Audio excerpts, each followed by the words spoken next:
Ever wondered how to navigate the complex labyrinth that is a medical thesis? It's no secret that this monumental task can be daunting. With its rigorous research requirements, stringent formatting rules, and the need for clear, concise, and impactful communication, it's a challenge that even the most seasoned academics can grapple with. But fear not, because today we'll be your guide through this maze, providing a step-by-step roadmap to crafting a successful medical thesis. The first step in this journey is to identify a research question.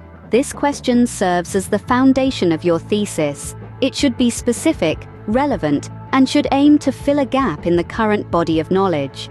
When defining your research question, consider the significance of the issue at hand, its relevance to your field, and the potential impact of your findings. Once you have your research question in hand, the next step is to conduct a thorough literature review. This involves scouring databases and libraries for relevant publications, articles, and studies.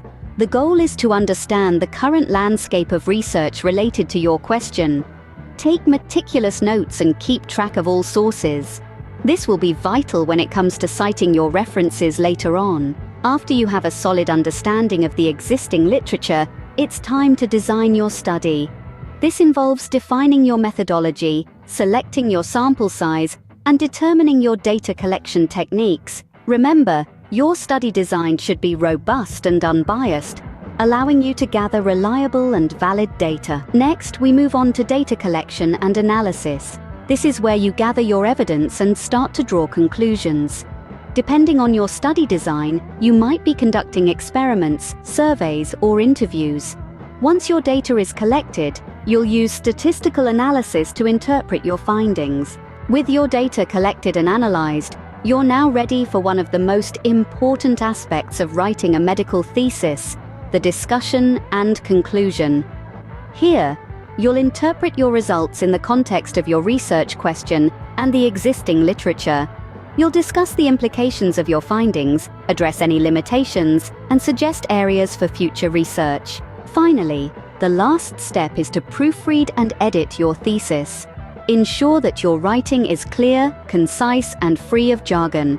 Check for correct citation and referencing, and make sure that your thesis is formatted according to the guidelines of your institution. To summarize, writing a medical thesis involves several key steps. First, identify a meaningful and relevant research question. Then conduct a comprehensive literature review. Design a robust and unbiased study. Collect and analyze your data. Then discuss your findings and draw conclusions. Lastly, don't forget to proofread and edit your thesis. Remember, a medical thesis isn't just a requirement for your degree, it's also a contribution to the body of knowledge in your field. So take these steps to heart and embark on this journey with confidence and determination. Happy writing!